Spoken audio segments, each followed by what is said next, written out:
मेरा एक दोस्त है, वो मुझे एक जगह पे ले गया। उसने कहा, ब्रदर हम एक ऑफिस में जा रहे हैं और आपको दुआ करनी है, वहां पर मेरे दोस्त हैं। और कच्चा पक्का सम कच्चा पक्का बिलीवर होता है जो सिर्फ 25 दिसंबर को ही दिखते हैं लोग चर्च में, ऐसे तरीके का व्यक्ति था। सो मैं वहां पर चला गया दुआ करने के लिए, और जैसे ही मैं चला गया उन्होंने मुझे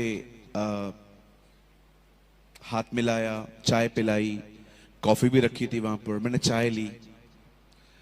और उसके बाद मैंने अपने दोस्त को इशारा किया कि हम जल्दी दुआ करके निकलें। तो उन्होंने उनको कहा कि हम दुआ कर लें। तो मैं देख रहा था मेरा दोस्त एक्चुअली उस आदमी से बहुत प्यार करता था, और मुझे वो जबरदस्ती वहां लेके गया था। मतलब जबरदस्ती, मतलब ऐसा कह सकते कि चल तू वहां पर बस। लेकिन मैं जिसके घर में, जिसके ऑफिस में मैं दुआ कर रहा था, मैंने देखा उसके अंदर जीसस के प्रति कोई रिस्पेक्ट नहीं थी। मैं वहां खड़ा था, वो मेरे दोस्त ने कहा प्रार्थना कर, तो फोन यूज करके बोलता है हाँ हाँ करवा लो। मैंने अपने दोस्त को बोला क्या बोल रहा है। मेरे दोस्त उसको बोला हम दुआ करें, फोन यूज करके हाँ हाँ करवा लो। वो दुआ में शामिल भी नहीं होना चाहता था ठीक से। मैंने अपनी बैग उठाई, मैं बाहर चला गया विदाउट प्रार्थना। मेरा दोस्त बाहर आया, बोला क्या हुआ। मैंने कहा जहां मेरे परमेश्वर को आदर नहीं मिलता, मैं वहां पर 1 मिनट भी नहीं ठहरूंगा, नेवर। कुछ लोगों को लगता है वो हमें ऑफरिंग देके जो चाहे हमसे करवा सकते हैं। याद रखिए, आप किसी और से करवा सकते हो, मुझसे नहीं। अब आप सोचते होंगे ब्रदर ऐसा क्यों। अगर आपको हर जगह पे हम्बिली बनना है तो इस वचन का क्या करें जहां पर यीशु ने कहा पवित्र वस्तु कुत्तों के आगे नहीं डालते। Tell me. हम कहते हैं ना हमें नम्र बनना है, हमें नम्र उनके सामने बनना है जो बिल्कुल भी जीसस के खिलाफ हैं, नहीं जानते हैं उनको, और वो लोग कुछ भी अंधविश्वास में हैं। लेकिन जो लोग ऑलरेडी उसके साथ हैं, उसको जानते हैं थोड़ा बहुत, उन्हें पता है कि कोई आ रहा है, और उसके बाद भी हमारे खुदा की इज्जत नहीं करते, मुझे लगता है यहां पर हमें थोड़ा समझना पड़ेगा।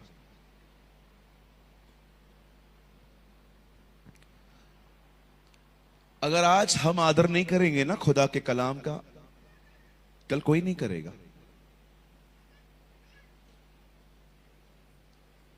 कैसे आदर किया जाता है ब्रदर, थोड़ा एक्सप्लेन कीजिए, आप थोड़ा बताइए। बाइबल बताती है एक समय ऐसा आया कि यीशु के सामने एक सूबेदार आया। कहिए सूबेदार। हम इसे इंग्लिश में कहते हैं सेंचुरियन। जब सूबेदार सामने आया तो आप जानते होंगे इस बंदे ने यीशु को एक संदेश भेजा था कि आप चले आइए। और यीशु जैसे ही उसके चौखट पर पहुंचा तो उसने बाहर आके कहा प्रभु अब अंदर मत आइए, मैं डिजर्व नहीं करता, मैं योग्य नहीं हूं कि आप अंदर आए, लेकिन आप एक काम कीजिए, आप यहां से कुछ कह दीजिए, मैं विश्वास करता हूं मेरा सेवक वहां चंगा हो जाएगा। उसे सिर्फ ये कहा कि आप यहां से कह दो, मैं रिजल्ट अपने घर देख लूंगा। जैसे ही हमारे खुदा ने इस बात को सुना, उसने उस जाति को जिसके उद्धार के लिए वो पहली बार आया था, वो उनको फेर के कहता है देखो मैंने इस व्यक्ति जैसा विश्वास तुझ इज़राइल में भी नहीं पाया है। क्या था इस व्यक्ति के अंदर कि यीशु ने कहा देखो मैंने इसके जैसा विश्वास कहां भी नहीं पाया। आप जानते क्या बात थी कि यीशु ने इस बंदे के लिए यह बात कही।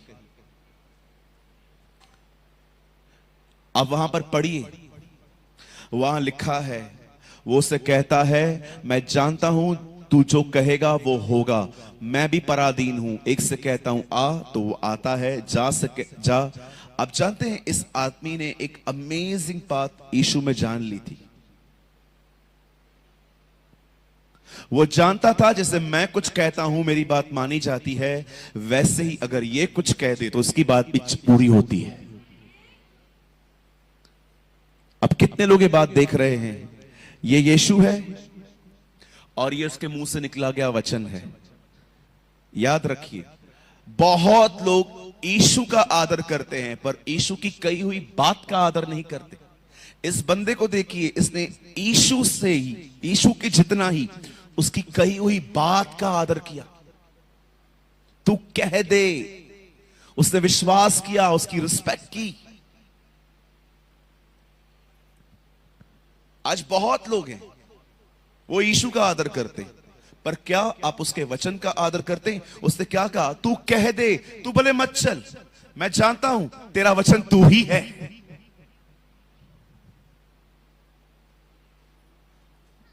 जब भी आप कुछ कर रहे हैं, यह देखिए कि क्या वो वचन में है, क्या वो चीज वचन में है। मैं जानता हूं ये चीजें सुनना भी आजकल हम नहीं चाहते। हम चाहते हैं आजकल कि हमें बताओ हम अमीर कैसे बनेंगे, हमारे घर के रुके हुए काम कैसे पूरे होंगे, हमारी गवर्नमेंट की जॉब कैसे मिलेगी, मैं पास्टर कब बनेगा, मैं वर्शिप लीडर कब बनेगा। मुझे ये बताइए ब्रदर, ये आदर वादर करना आप ही सीखो, है ना। इवन मैं आपको सच कहता हूं, मीटिंग पूरी होने के बाद भी अगर मैं बहुतों से अगर इंटरव्यू लूं, दीदी आप बताओ क्या सुना, दीदी आपने क्या सुना, कुछ नहीं, मैं सोच रही थी बस यहां से निकलूं, आधा किलो भिंडी लेके जाऊं बस यहां से, घर से शाम के लिए सब्जी बनानी है मुझे। बहुत सारे लोग फिजिकली यहीं रहते हैं, आप उनसे पूछो। चलो मैं आपको अभी अभी अभी किसी से पूछूं सवाल, रुको मैं किससे पूछता हूं, अभी से ही बहुत लोग छुप जाएंगे। क्यों? बिकॉज इट्स अ टेंडेंसी, हमें जो अच्छा लगता है हम वही लेते हैं। जिस दिन आपने अपने जीवन में ये चीजें निकाल दी और आपने बिलीव किया नहीं, जो चाहिए वो नहीं, सब जरूरी है, उस दिन आपकी जिंदगी बदलेगी। मैं भी बहुत चूजी था आपकी तरह, जो अच्छा लगता था लेता था, जो अच्छा नहीं लगता वो पास्टर फॉलो करेगा। भूखा पास्टर मरे, उपवास पास्टर करे, 10 घंटा दुआ पास्टर करे, सारा दिन बाइबल फास्ट पास्टर करे। हमारे ऊपर खाली हाथ रख दो, बस हाथ रख दो हमारे ऊपर। हम मेहनत करने वाले लोग थोड़ी हैं, हमको रेडीमेड लेने की आदत है ना। आजकल रेडीमेड का बहुत जमाना है, पहले के दिनों में रेडीमेड नहीं चलता था इतना, लोग कपड़ा लेके ड्रेस सिलवाते थे। आज आप देखो रेडीमेड बहुत कम हो, ये सिलवाने का काम बहुत कम हो गया। सामने जाओ रेडीमेड दो, ट्राई करके घर लेकर आओ, कौन टेलर के पास जाए। और कभी कभी चर्चिस में भी ऐसा ही हो जाता है, नो मेहनत, पास्टर जी आप भर के आओ, हमारे ऊपर फायर प्रार्थना करो, फायर प्रार्थना।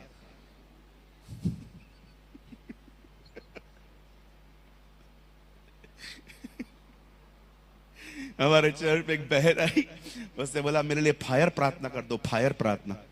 मैंने कहा दीदी ये नया आया है क्या, कौन सा बाइबल है आपका? नहीं ब्रदर, फायर फायर फायर प्रार्थना चाहिए। मैं खुद को देख रहा था, मैंने कहा प्रभु मैं खुद ही बुझा हुआ हूं, इसको फायर कहां से दूं यार। फायर प्रार्थना करो मेरे ऊपर। आई नो एलिया ने आग मंगाई थी ऊपर से, मैं इसको कैंसिल नहीं कर रहा हूं, लेकिन मेरे कहने का जो एंगल है ना, जो कॉन्टेक्स्ट है, मैं वो कह रहा हूं सब रेडीमेड चाहिए ना, अपने को मेहनत नहीं करनी है ना। हाँ जी, कहिए अपने बाजू वाले को, हमें खुदा के कलाम का आदर करना है। यस। सोचो आपकी छोटी बेटी अगर आपको हर दिन सुबह उठ के देखे कि मम्मा किचन में जाने से पहले आधा घंटा बाइबल पढ़ती है, आप सोचो आने वाले दिनों में वो भी बाइबल पढ़ेगी। आमीन। लेकिन अगर वो देखे कि मां सुबह सुबह ही फोन पे बैठी हुई है, आगे चल के वो भी वैसे ही करेगी। सोचो अगर आपका बेटा आपको देखे कि डैडी इससे पहले कि ऑफिस जाए, काम पे जाए, लेकिन उससे पहले वो हर दिन वचन पढ़ता है, दानियल की तरह घुटनों पे आके दुआ करता है, मैं आपको सच कहता हूं एक दिन आपका बेटा भी आपकी तरह ही बनेगा। बहुत सारी चीजें बोली नहीं जाती, वो करके दिखाई जाती हैं। यीशु ने नहीं कहा सिर्फ प्रचार करो, यीशु ने कहा उन्हें सिखाओ। कैसे प्रभु? अपने जीवन से। He never say he always preach, preach, preach. He say teach. सिखाओ उन्हें। इस व्यक्ति को देखिए, ये जितना यीशु का आदर कर रहा है, वो उसके वचन का भी उतना ही आदर कर रहा है। बोल रहा है प्रभु आप मत चलिए, भले आप यहां से कह दो, मेरा सेवक चंगा हो जाएगा। वो जानता था कि यीशु अपने वचन से जुदा नहीं है। अगर मैं वचन ले जा रहा हूं, मैं यीशु को ले जा रहा हूं। आमेन। सिर्फ बाइबल को चूमा नहीं जाता है, जैसे बहुत सारे लोग उठेंगे सुबह,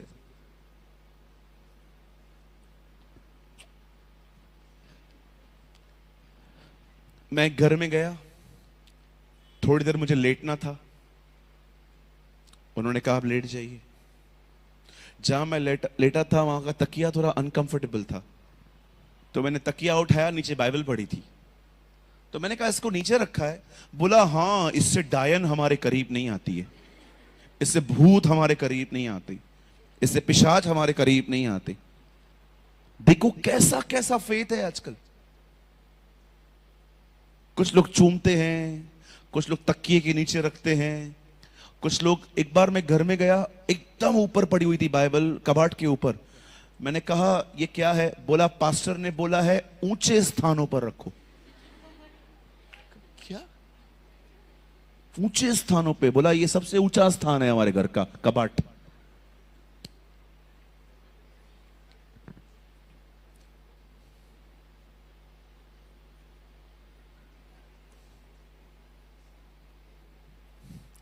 सोचो हमें क्या क्या बर्दाश्त करना पड़ता है।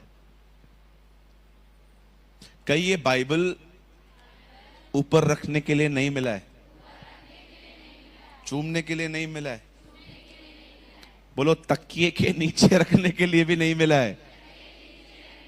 कहीं ये बाइबल हृदय में रखने के लिए मिला है। यस।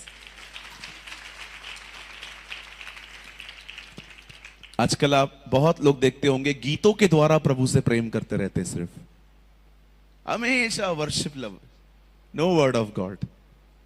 जैसे ही आप गीत गाएंगे ये प्रेम करते, वचन से कोई प्यार नहीं है।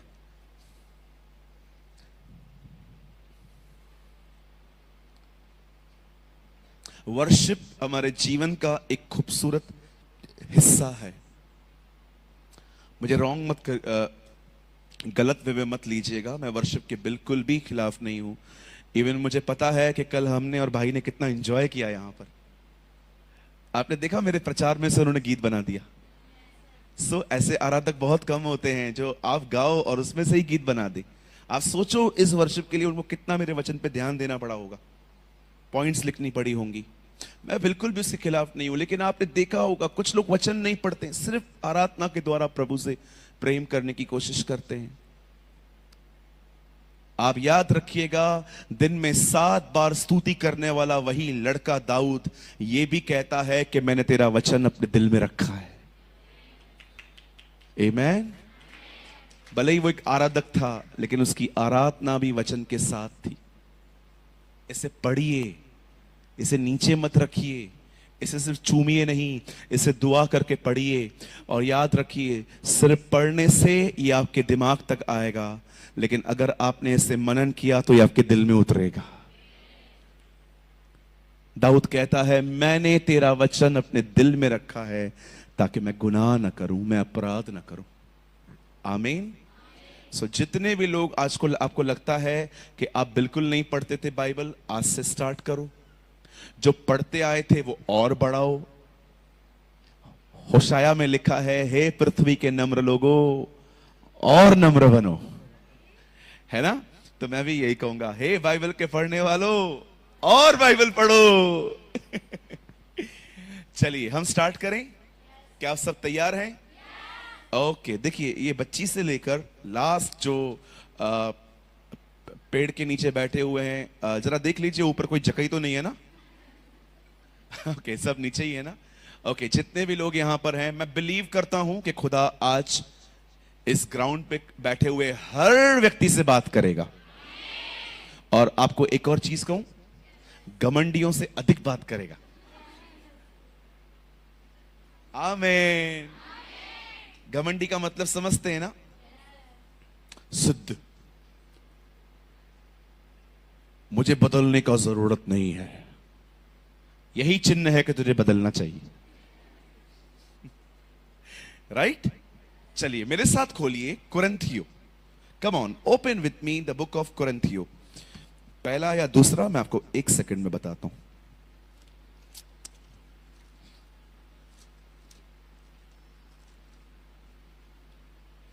ओके, सेकंड कुरिन्थियो चैप्टर 3। मेरे साथ खोलिए दूसरा कुरिन्थियो और उसका तीसरा अध्याय।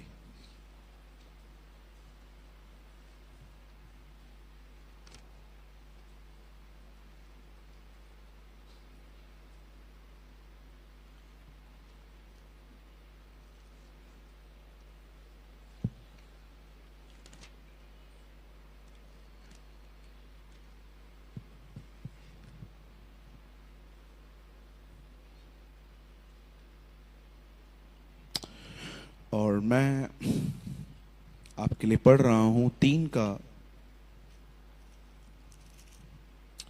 18 वचन। Second Corinthians 3 verses 18।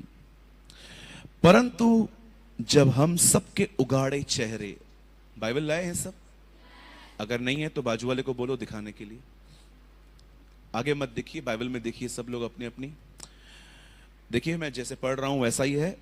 परंतु जब हम सबके उगाड़े चेहरे में प्रभु का प्रताप इस प्रकार प्रकट होता है, जिस प्रकार दर्पण में,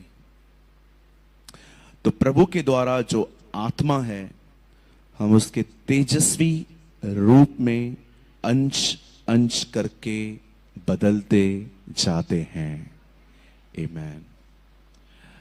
मैं 3 गिनूंगा, आप में से हर एक को अपनी अपनी बाइबल में ये वचन पढ़ना है। ओके, 3 गिनने पर 1 2 3।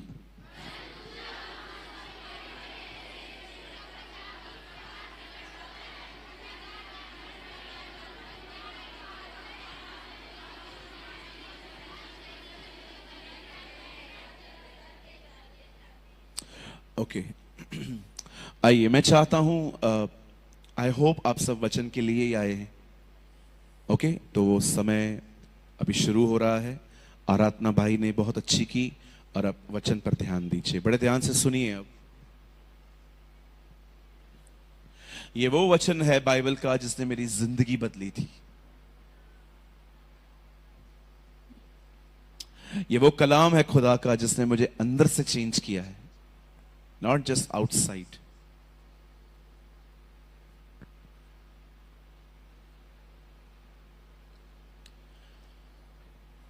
आज यहां पर जितने भी लोग बैठे हैं, हो सकता है कि आप में से कुछ लोगों को अपना घर नहीं है रहने के लिए, आप एक दूसरे के घर में किराया देके वहां पर रह रहे हो। लेकिन हां, यह भी सच है कि आप में से कुछ लोगों के पास अपने घर हैं। यहां पर सबको जरूरी नहीं है कि हर एक को अपना अपना घर हो। कुछ लोग रेंट पे रहते हैं और कुछ लोग अपने घरों में रहते हैं। हो सकता है यहां पर कुछ लोग हैं जो बीमार हैं, यू आर फिजिकली सिक, आपको बदन में कोई तकलीफ है। लेकिन यहां पर कुछ लोग ऐसे भी हो सकते हैं जिन्हें बदन में कोई तकलीफ नहीं है, वो बिल्कुल भले चंगे हैं।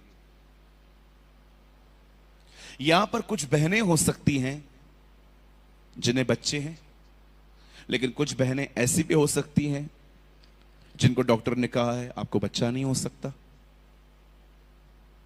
देखिए हम कितने कितने मिक्स मेजॉरिटी हैं यहां पर। कुछ को कुछ चाहिए, कुछ को कुछ नहीं चाहिए। लेकिन अब मैं आपसे एक सवाल पूछना चाहता हूं, यहां पर कौन है ऐसा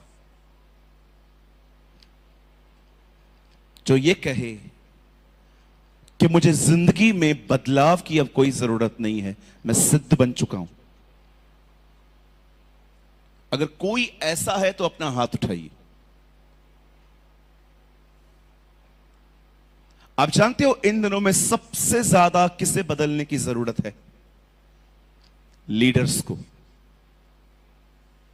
जो लोग लीड कर रहे हैं, लीड, जो जिनको देखकर लोग उनके पीछे पीछे आ रहे हैं। मैं आपको सच कहता हूं, इन दिनों में सबसे ज्यादा अगर किसी के अंदर बदलाव की जरूरत है तो वो हैं लीडर्स।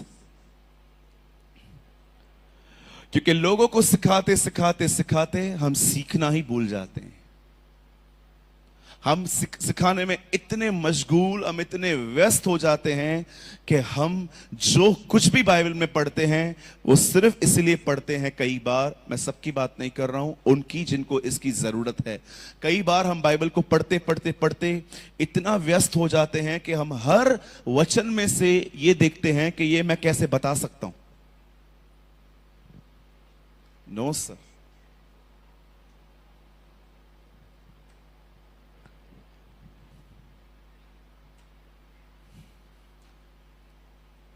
मैं एक दिन अपने चर्च की एक बेटी को देख रहा था, घुटनों पर बैठ के परमेश्वर से प्रेम कर रही थी, रो रही थी, उसका नाक बह रहा था, उसकी आंखों में से पानी आ रहा था।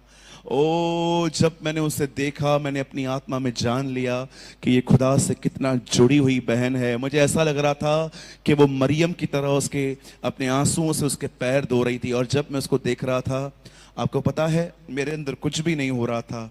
मैं प्रभु को कह रहा था, प्रभु सिखाते सिखाते आज मैं कहां पहुंच गया हूं, और सीखते सीखते ये कहां चली गई है।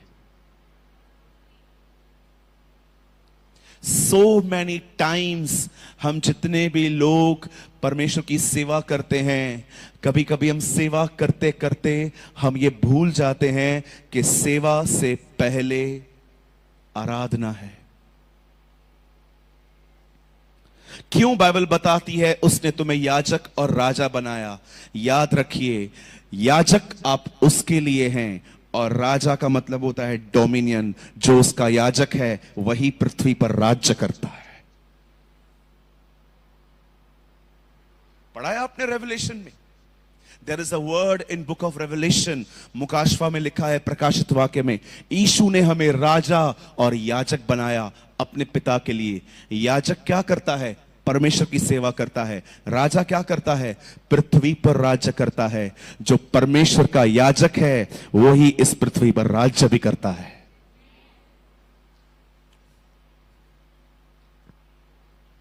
इससे पहले कि खुदा आपको राजा बनाए, उससे पहले वो आपको याजक बनाएगा। परमेश्वर की सेवा अलग बात है, परमेश्वर की सेवा अलग बात है। इससे पहले कि आप परमेश्वर के लिए सेवा करें, उससे पहले परमेश्वर की सेवा करें। जब आप आराधना करते हैं, जब आप प्रार्थना करते हैं, जब आप उसके वचन को मानते हैं, तो आप उसकी सेवा करते हैं। और यह करने के बाद आप लोगों को जब यीशु के लिए बताते हैं तो आप उसके लिए सेवा करते हैं।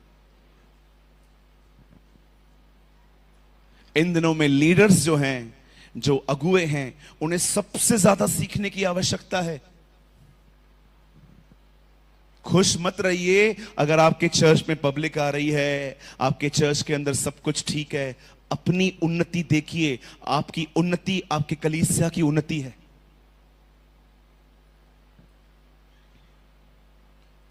मैं आज एक बात सबसे पूछ सकता हूं, स्पेशल लीडर्स से, बुरा नहीं मानेंगे? कितने लोग यहां पर थोड़ी बहुत सेवा करते हैं? प्लीज अपना हाथ उठाइए। सेवक कितने हैं यहां पर? हाथ उठाइए। 1 2 3 4 5 6 7, पीछे भी कुछ हैं। आप सबसे एक सवाल है, अंतिम बार आप पूरी रात दुआ में कब बैठे थे?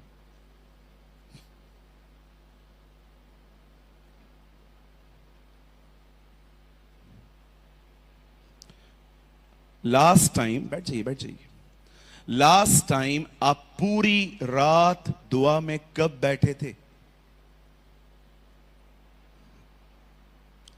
अंतिम बार आपने परमेश्वर की आवाज कब सुनी थी? कितना घंटे आप खुद के लिए वचन पढ़ते हैं? और ये मेरे को लाजर के ऊपर कुछ पता चला है, मैं संडे को ये प्रचार करेगा। आपके लिए मिला है वो। लास्ट टाइम तुम पूरी रात दुआ में कब बैठे थे? मुझे बताओ। बस परफॉर्मेंस करनी है। जो गीत मैंने खुदा के साथ उसके कमरे में नहीं गाया है, मैं वो गीत कभी स्टेज पे नहीं गाता।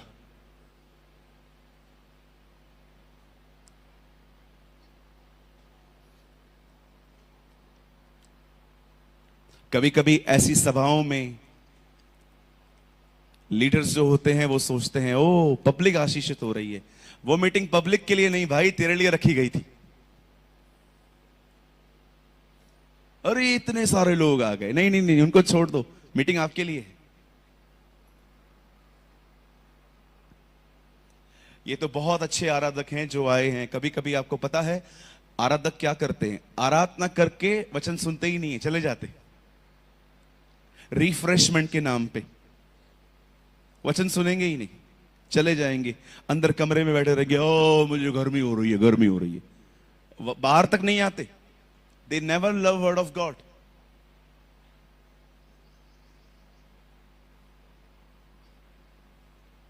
कौन है यहां पर जो ये कह सकता है ब्रदर मुझे बदलाव का जरूरत नहीं है? भैया वो सारी आज्ञाओं को मानता था, अपने ऊंट से नीचे उतरा था यीशु से मिलने के लिए और कहता है अनंत जीवन पाने के लिए मैं क्या करूं? यीशु ने कहा सारी आज्ञाओं को माना कर। उसने कहा मैं सारी आज्ञाओं को मानता हूं। एक सिद्ध व्यक्ति जो अपने आप में सिद्ध समझ रहा था, आपको पता है यीशु ने उसके क्या कहा? तुझ में अब भी कमी है। कभी इस बात पर विश्वास न करें कि आपको बदलाव की जरूरत नहीं है।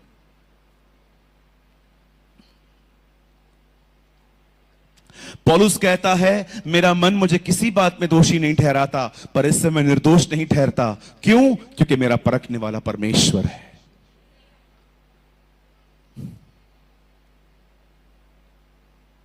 हम चर्च जाते हैं, वचन को सुन के आते हैं, तालियां बजा के आते हैं, पर कभी आपने सोचा है चेंजेस क्यों नहीं आ रही हैं?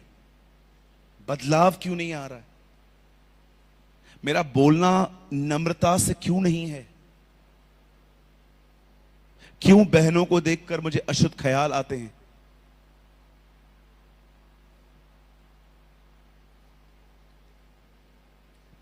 कितनी बहनें हैं मुझे बताइए आपने कम बोलना अभी स्टार्ट किया? बोलिए कम बोलना। डिफिकल्ट है ना?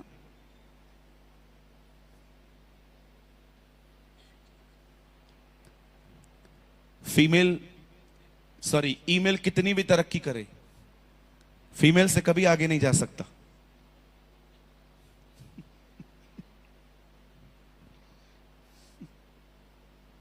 कहिए बदलाव।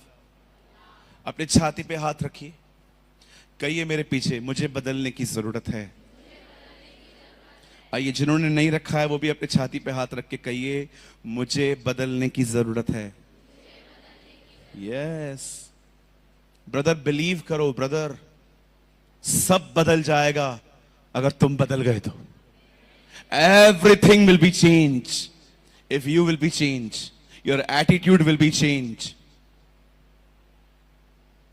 सब कुछ बदल जाएगा सिस्टर। आपके अंदर बदलाव आना चाहिए। गड़बड़ियां बाहर नहीं है, अंदर है। क्या आपने देखा यीशु मसीह तूफान में सोया हुआ था, उसकी नींद चेलों ने तोड़ी, तूफान ने नहीं।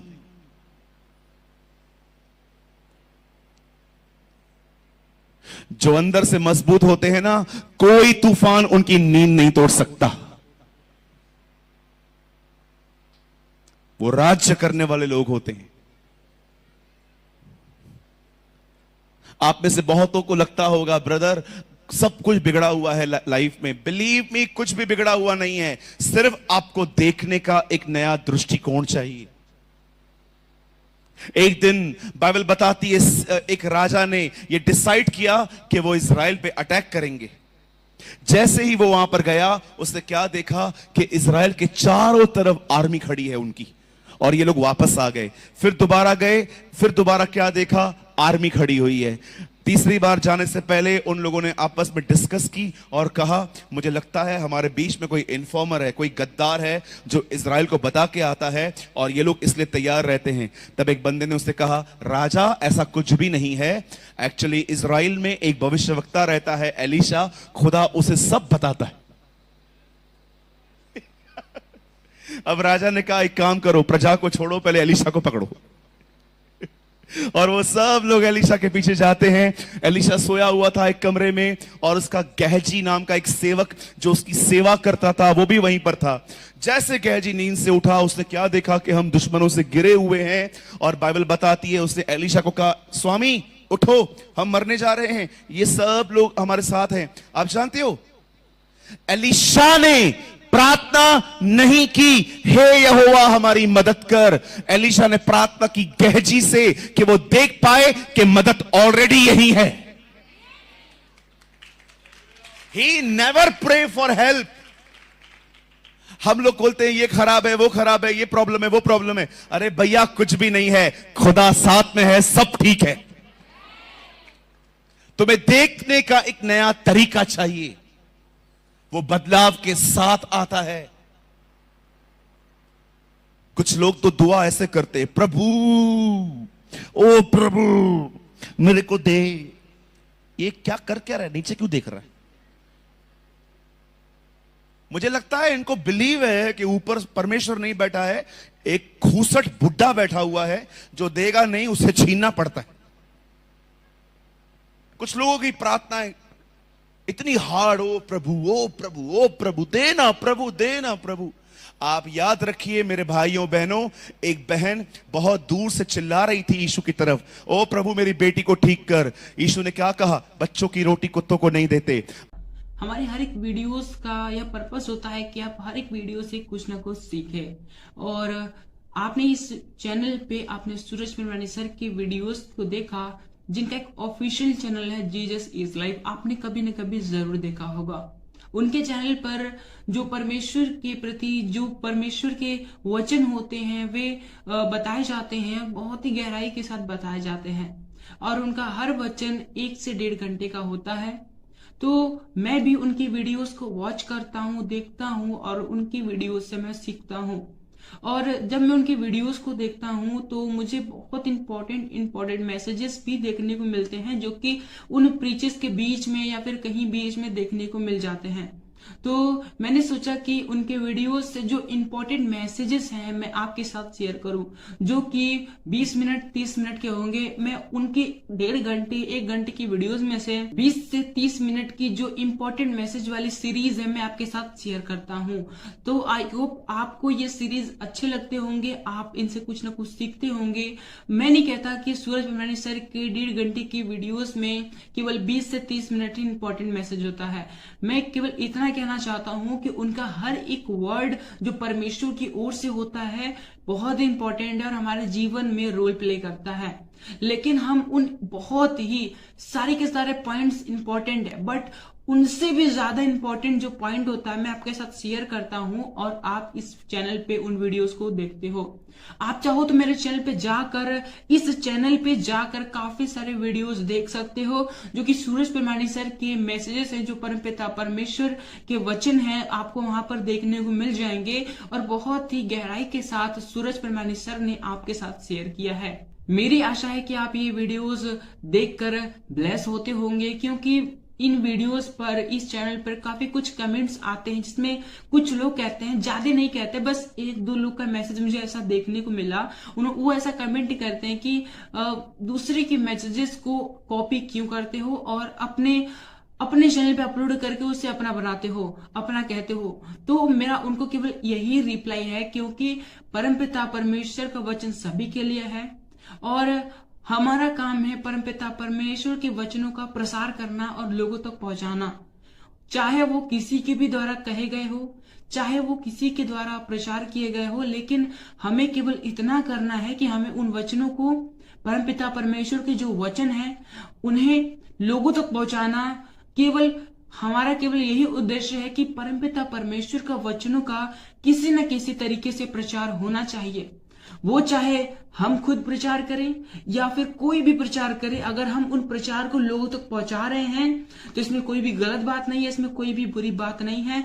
हमारा काम है केवल परमपिता परमेश्वर के वचनों का प्रसार करना, उन परमपिता परमेश्वर का कार्य करना, और इसके अतिरिक्त हमें कुछ नहीं सोचना। और जितने लोग ऐसा सोचते हैं, मेरे हिसाब से, मेरे अनुभव के हिसाब से, मैं जैसा मैंने समझा है उसके हिसाब से, ये वचन देखने नहीं आते और ये वचन देखकर भी इन्हें कोई फायदा नहीं होने वाला, क्योंकि उन्हें इन बातों में दिलचस्पी है कि कौन किसका क्या कॉपी कर रहा है, कौन कैसे काम कर रहा है, कौन वचन बता रहा है, कौन वचन नहीं बता रहा है। केवल उन्हें इन्हीं बातों से मतलब है। उन्हें इस बात से मतलब नहीं है कि वचन उन तक पहुंचा। उनको इस बात से मतलब है कि वचन किसके द्वारा पहुंचा। वचन से उनको मतलब नहीं है कि वचन हमारे पास आया, वचन क्या है क्या नहीं है, क्या सिखाता है, उनसे उसको कोई मतलब नहीं है। लेकिन उनको इस बात से पूरा मतलब है कि वचन किसके द्वारा आया है, कौन कर रहा है, कैसे आया है, उनको इससे मतलब है। क्या आया है, वचन में क्या आया, उनसे उनको मतलब ही नहीं है। तो ऐसे लोगों को मैं केवल यही रिप्लाई देना चाहूंगा कि वो इन बातों पर ध्यान ना दें। अगर आप तक परमेश्वर के वीडियोस पहुंचते हैं, ज्ञान के वीडियोस पहुंचते हैं, तो आप उन्हें देखें, उनसे ज्ञान प्राप्त करें और परमेश्वर के ज्ञान में बढ़ें, और इसके अतिरिक्त वो कुछ ना करें। लेकिन अगर वो इससे ज्यादा कुछ करते हैं तो परमेश्वर के लिए यह ग्रहण करने के योग्य नहीं होगा। और वो वीडियो देखेंगे, आधा घंटा 1 घंटा जो भी समय देंगे, उनका समय देना व्यर्थ हो जाएगा। वचन कहता है कि हम जो करें पूरे मन से करें। फरीसियों को यीशु मसीह ने सीधे सीधे कह दिया कि ये लोग तो केवल फालतू के टाइम वेस्ट करते हैं, परमपिता परमेश्वर की आराधना उपासना करते हैं जो कि व्यर्थ है। मजाक करते हैं लोग, इन लोग की आराधना प्रार्थना मैं स्वीकार नहीं करूंगा, क्योंकि इनके मन मुझसे दूर हैं। ये आते तो मेरे पास हैं, लेकिन इनका मन, इनकी सोच, इनका जो हृदय है वो मुझसे दूर है।